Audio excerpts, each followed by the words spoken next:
A New York-based attorney says more than 30 women contacted him from various states, accusing the rapper and his wife of abuse. The disturbing allegations span more than 15 years, going back to 2006.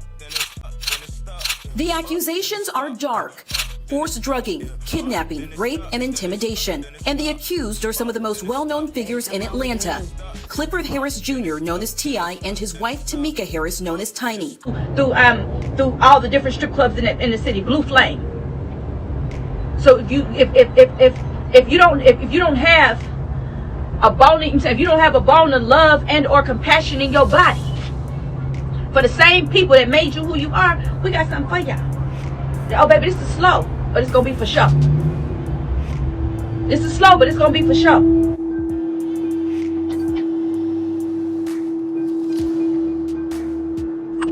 Hey Sabrina. Hey. How are you? Good. How are you?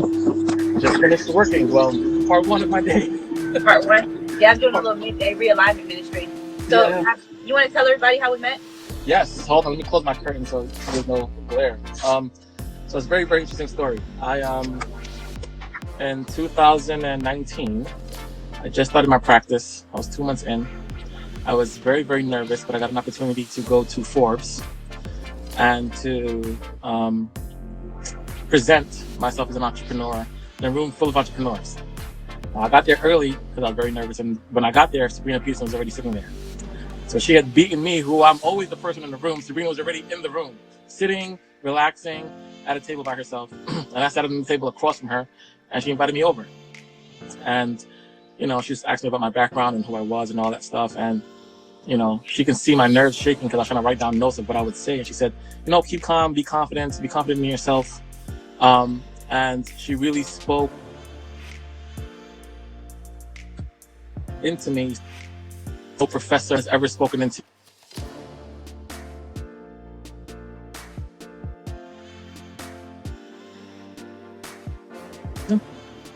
Yeah. Okay. Yeah. So she spoke into my life. Confidence, self-confidence as a black man, self-confidence as a leader, self-confidence as an entrepreneur, and.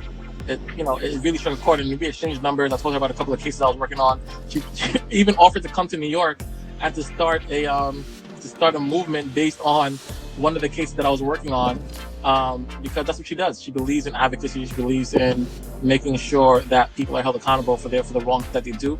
And she believes in standing for women. And at the time, I had a sexual assault victim and rape and harassment case from one of the major law firms in the country. I guess one of the major law firms in the country, and Sabrina had offered to actually start a movement around it. But I was so afraid to even accept her offer because I was so young behind the ears. I was so new.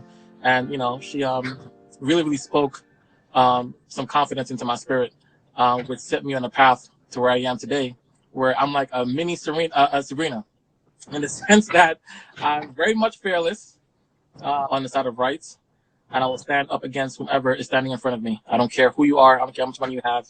I don't care how much power or influence you have. I will always fight for. Are the comments still rolling? Because I can't see them. No, my comments are off. Okay. Yeah. So that's it. That's just the long and the short of it. And a couple of weeks ago, I saw that Sabrina Sabrina was doing what she normally does, which is standing up on the side of the right. And I started being attacked. You know what? This can't happen to my friend.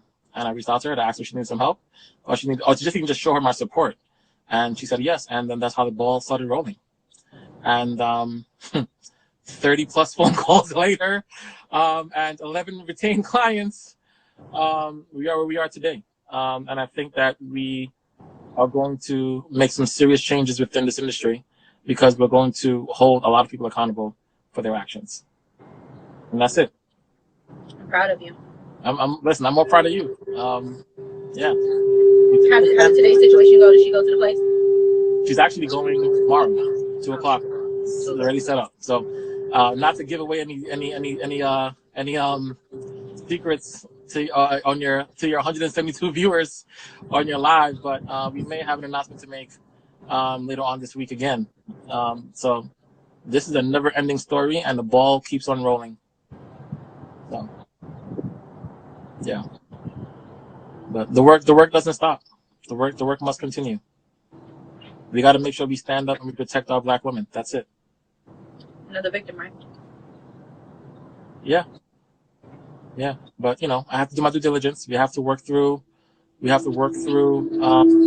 evidence and make sure that everything is what she says it is. And then we'll have an announcement to make in a couple of days. And I'll tell you this: my phone has been blowing up, literally blowing up since the press conference yesterday and since the New York Times article was published on Sunday. And I've been getting calls and emails from women all across the country who's raising claims not against Kanye and T.I., but against other artists and against other news organizations. So it's sad that this is not an isolated incident, and this is more so, from my perspective, an issue with the culture, right? In the sense that folks think that this is okay to do because you're in a position of power, because you want to, party, but partying and including drugs and the forced ingestion of drugs and narcotics and all these different things and spiking of drinks and all that stuff. It leads to it leads to a lot of hurt people. It leads to a lot of damage in our community. The thing is, everyone can't take drugs and walk away from them.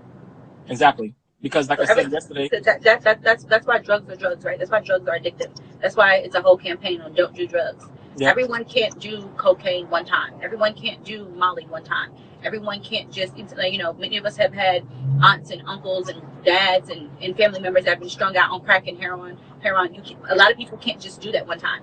So what someone considers is a one night of a fantasy or one night of fun or one night of using someone and one night of abusing them turns into a lifetime of a hellhole and a battle of addiction and drug abuse for that particular person.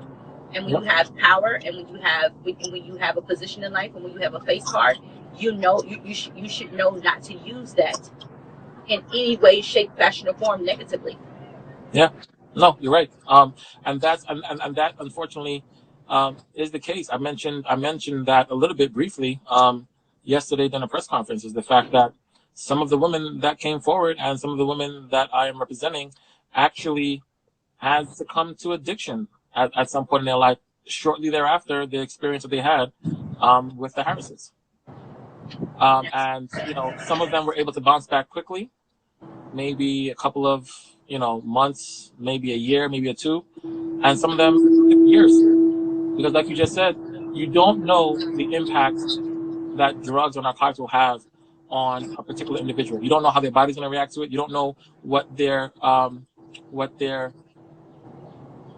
family's history is when it comes to addiction and how easy it is for them to get addicted to something as opposed to someone else, because maybe their dad was an addict or their mother was an addict or someone along the line in their lineage was an addict.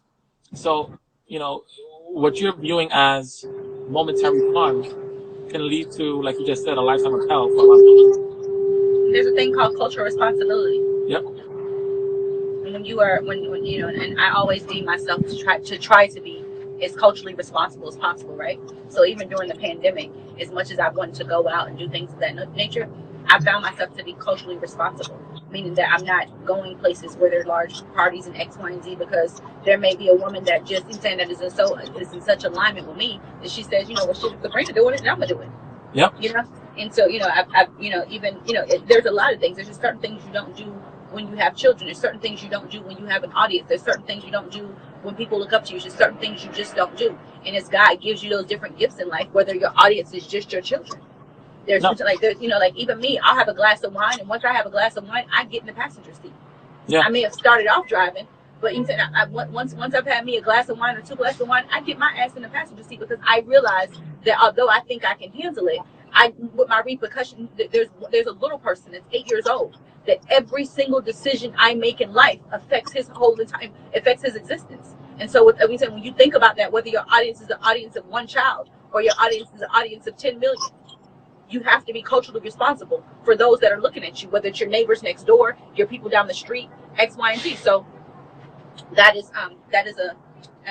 no, but what you said is very, very important. But the thing is, the difference between what you just said and versus what's been happening is that, in this particular situation, is that you would make a choice to take a drink and to sit in the passenger seat. These women did not have a choice. The choice was taken away from them, right? Once you were drugged? Yes, when you're drugged, the choice is then removed from you, and you lose your ability to say yay or to say nay. You lose your ability to consent. You cannot consent if you're intoxicated. You cannot consent if you're drugged. There's no way that you can consent.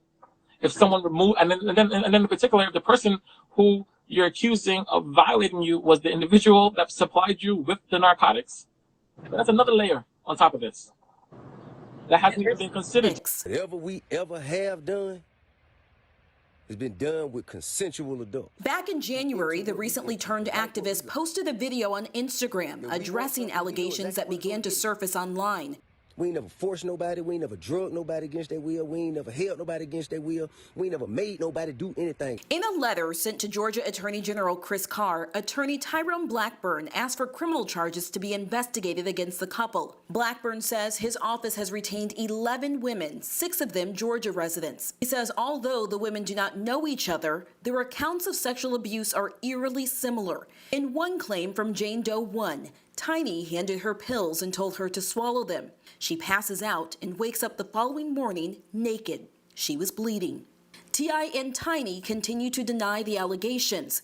In a statement, an attorney for the couple said they deny in the strongest possible terms these unsubstantiated and baseless allegations. Okay. If they ever ask about me, tell them I was more than just a great set of boobs. Nicole reloaded.